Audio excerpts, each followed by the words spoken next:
first derivative of a function is linear, which of the following must be true of the second derivative of this function. It must be a constant that may be either positive or negative. Find the volume of the solid generated by revolving the curve x squared plus y squared minus 4x minus 6y minus 12 above the line 3x plus 4y minus 48 equals 0. So let's say we have here a circle revolved about this axis. So meaning we will be having a volume of revolution. So we can use the second proposition of Pappus, that is 2 pi r bar times area, where area here is the area of the figure to be revolved, and r bar is the distance of the centroid of the figure from the axis of revolution. So meaning we have to find the area of the circle and the distance between the center of the circle from the line or the axis of revolution. So first, let's find the center by using completing the square. So x squared minus 4x plus y squared minus 6y is equal to positive 12. Divide 2 and then squared, that will be positive 4. Divide 2 and the squared, that will be positive 9. And what you did on the left side must be done also on the other side. So we added 4 and 9 on the left side, so we do the same on the right side. So this will be x minus 2 squared plus y minus 3 squared is equal to 25 or 5 squared. Meaning the center is 2, 3 and the radius here is 5. Meaning our area is already solvable.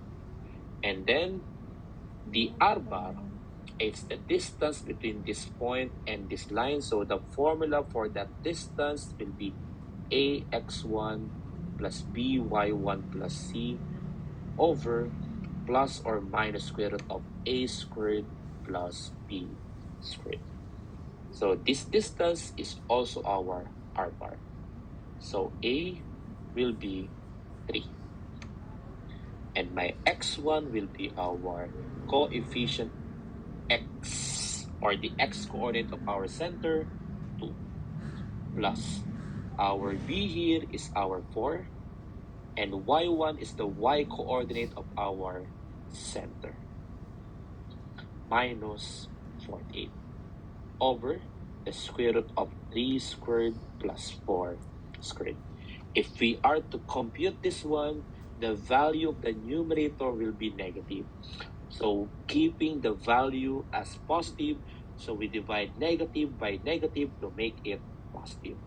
So answer is 6 units. So there we have it. Volume will be 2 pi r bar and area of a circle is pi r squared. This will be 2 pi. R bar is 6 units, and that will be pi times r of 5 squared. So that will be 300 pi squared cubic units.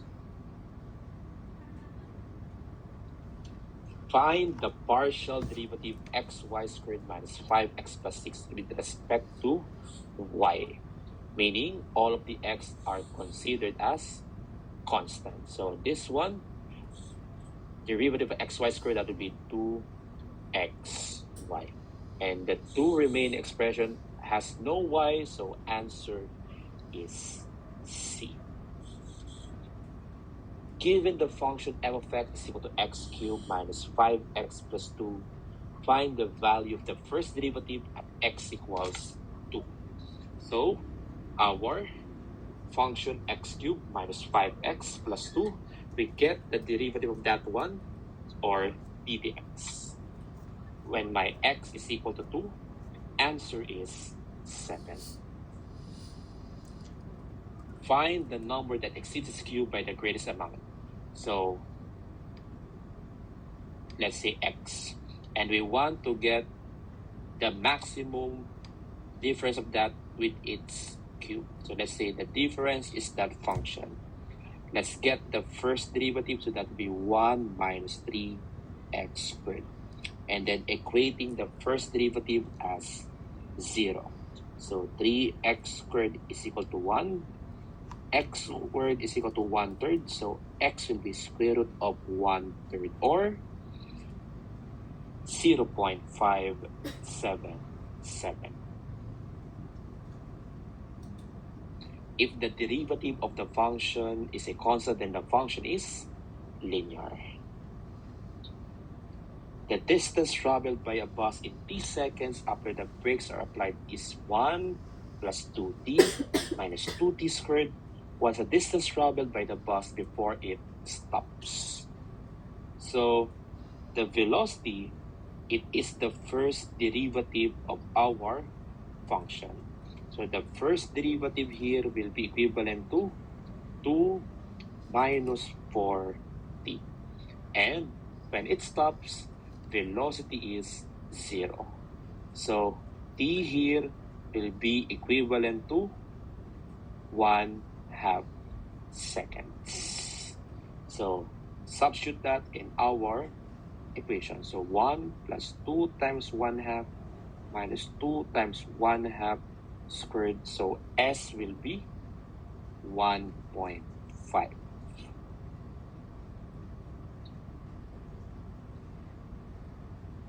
Minimum point. So our y is x plus x raised to -1. First derivative is 1 minus x raised to -2. Or that will be 1 minus 1 over x squared. And first derivative must be 0. So that will be 1 over x squared equals 1. X squared equals 1, or x will be plus or minus 1. To find the minimum point, we should get the second derivative. So second derivative will be positive 2x raised to -3, or 2 over x cubed. So when my x is 1, that will be y double prime is 2 over 1 cubed, and that will be positive 2. And when my y double prime is positive, meaning we are at the minimum point, meaning x equals 1.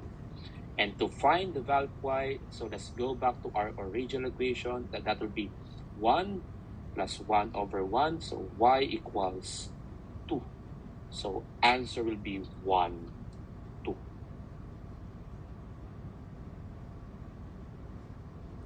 Our rectangular parallelepiped measures with 5 cm length, 3 cm width, and 2 cm thickness. If there were errors in the measurement 0.01, 0.002, and 0.001 respectively, what is the percentage error? Volume is length, width, and height. Let's say we get the natural logarithm of both sides. So that would be natural log of L plus natural log of width plus natural log of our height. And then get the differential of both sides.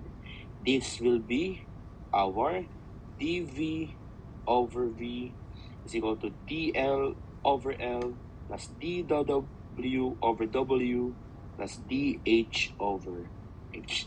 Let's substitute. The error in length, 0.01. Over the length, 5. Error in width, 0.002.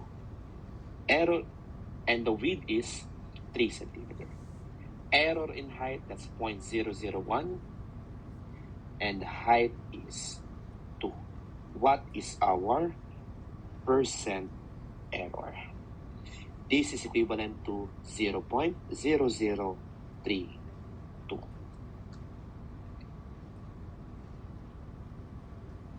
Find the area of the region bounded by the polar curve r squared is equal to a squared cosine 2 theta. So the area in this form is this one, a squared.